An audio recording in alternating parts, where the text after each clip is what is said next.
Hi, it's James Toto filling in for John Tobacco, who is going big time on Newsmax today. So he's on from noon to 2 on Newsmax. I'm filling in for him here with Liquid Lunch.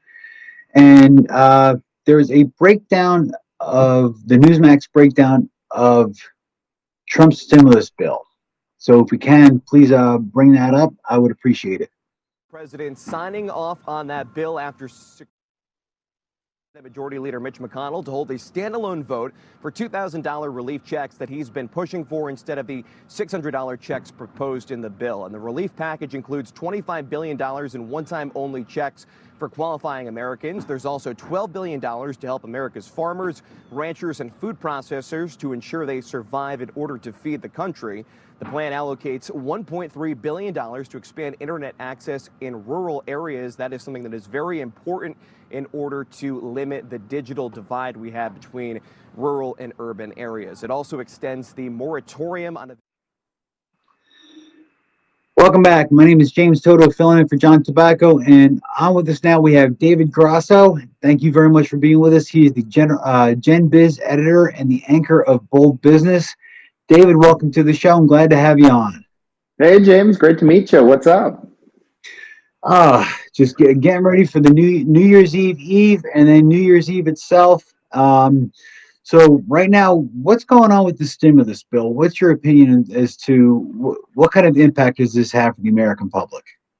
Well, let's put aside the politics, right? Because a lot of the media focuses on the back and forth, what Trump did, what he didn't do, etc. Let's talk about why it matters to you. Number one, the payment protection program. If you own a small business, and if you got it in the last round, my organization got almost $90,000 last time. It was completely forgiven. You are again eligible this time. Two, if you made less than $150,000 a year as a married couple, $75,000 as a single person, you will get $600. If you got direct deposit last time, it will be direct deposited this time again. Third, there will be other programs to help schools reopen, including colleges and universities. And I'm probably missing a bunch of other things, including the big thing, though, that I need to mention, James, is that the two sticking points, which included bailouts for states and cities, and then legal protection for small businesses, did not pass. So that has been kicked down the road for now. Wow. And the small businesses are the ones that are really hurting right now. So what's the state of small businesses after 2020? What do you see coming down the line for them in recovery, if there is a recovery?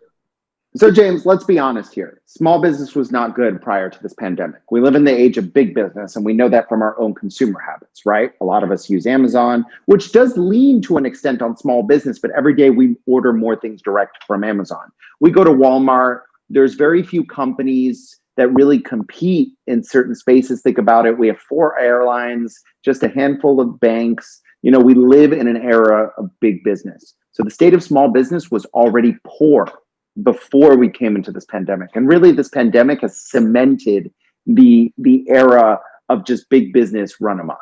And it's a big problem for American society, for our economy, and for our politics. Yeah, no, I mean, I live in a very small community down here in southern New Jersey where we rely on the laundromats. We rely on the local Hallmark store. We rely on local pharmacies. There's a lot of different small businesses that are down here, and they're really impacted, especially, it might sound silly, but the dry cleaners. People aren't going to work. They're wearing their pajamas all day long. They're not getting their suits pressed. And this is an impact that goes all the way around. Even like, say, Philly Pretzel Company. It's a locally owned business that's down here. They're impacted because they were thriving off the casinos, which were shut down for 4 months down here in Atlantic City. The all around effect it's going crazy. Now I prefer to shop local. Our local businesses support the local business. The local the baseball teams. I've never seen Home Depot ever on my kids' baseball jersey. Really, the biggest problem is, James, is that most people work for small businesses. Big business does not create jobs like small business. And that's why we really have a jobs crisis in this country, because the vast majority of Americans work for small enterprises. As big business expands, they don't need as many jobs. And that's why we see the lack of jobs in the first place and quality jobs. Exactly. So what's the outlook for 2021? I mean, what's around the corner for the small business guy? It's really hard. It's a tough environment. I really hope to see a bipartisan effort to help small business owners because, again, there's a lot on the line. They pay a lot of the taxes in this country. As we know, notoriously, big businesses do not, pay their fair share, we'll call it. I think that's a bipartisan effort. I don't think that has politics. Everyone knows we have a problem. Also, small business owners need help and need directed, targeted lending and direct subsidies to stay afloat during this time, especially in places, James, like where you are in New Jersey, where we have mandated closures. So you can't play both sides of the equation. If you are going to force people to close, you have to help them. Right, exactly. And what kind of impact is that going to have later on? The government just can't print money without something backing it up, and it's just going to just kill the American dollar. So where do we see the American taxpayer?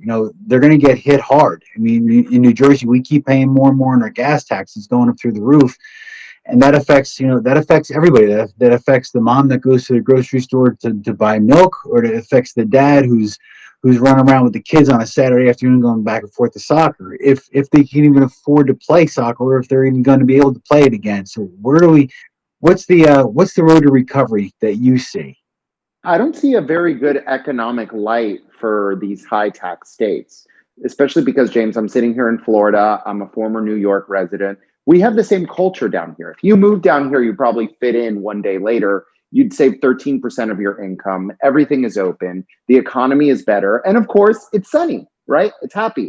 And we have growth, right? So I think a lot of people are going to continue voting with their feet. Oh, I forgot to mention the best part. It's a lot cheaper, right? And it's a lot cheaper because of what you just described. The government isn't putting accelerant on the fire, right? We have a low gas tax. We have no state income tax. We have low property taxes. And all of that really spreads throughout the economy and makes it a much more favorable place for a small business owner, for a regular salaried person, really for everyone, no matter how rich or how poor you are. This is the place to be, Florida and Texas. So how are the restaurants doing down there? How the small local businesses, how are they doing down in Florida? I wouldn't say they're doing great. Tourism, according to the Orlando airport, I'm here in the Orlando area, which of course you've all been to because it's a resort town. We're down 50%, but that's not nearly as bad as a lot of other places. I would say New York is down, 90-some% in terms of tourism. So, surviving. I see less closing. Sure, a lot are closing, but you have to recognize that we have half the unemployment in Florida that they do in New York State. So there's a dramatic difference there. Yeah, I mean, I've seen what is the report? 90,000 restaurant workers are unemployed up in New York, and it's just as bad here in New Jersey with the limits that are placed on us by the government. So if the government isn't taking in as many taxes here in New Jersey because people are out of work, they can't afford to do it. So what's the road to how do we come out of this? And how do you come out of it, James, when there's alternatives? If big companies, speaking of big companies like Oracle, are moving their operations out of California into Texas, and Elon Musk is going to Texas, and all of these big companies and big billionaires from your area, right, are moving to Florida, right? What's going to stop, an average Joe from doing the same? If smart people are doing this, why shouldn't everyone else? And I'll tell you, I did it, and I think it's paying off in spades for my family. Oh, it's your family. I have a family it's me, my wife. I have 3 kids. My son moved down to North Carolina because it was cheaper and the weather is better. He's working there year round. My one daughter is in college. My other daughter is graduating from high school, and I don't know what the future holds. It's absolutely insane. Do we all move down to Florida? And the question is, do we elect the same kind of government that we had that you left? The reason why you have high taxes. Well, in all fairness, and our governor here, I believe he's made the right decisions. But in all fairness, even our Democratic Party down here is less crazy. Yep.